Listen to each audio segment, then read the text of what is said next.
Hi, I'm Frances. I'm from Rizal, and my biggest takeaway from the class yesterday was that your options are limitless. Thinking about what to bring into your cafe, your ideas, they're limitless. You can incorporate anything as long as it is aligned with your concept.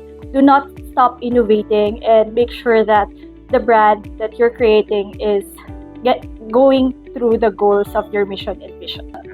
Hi, I'm Elma Rochelle Santos Barilla from Cabanatuan. So, ang dami kong natutunan dito, grabe.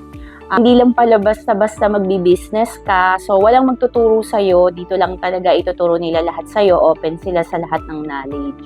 So, sa mga friends ko dyan, sa mga gusto pang matuto about sa business dito sa cafe, nire-recommend ko kayo dito sa Philippine Coffee and Barista Institute. Thank you!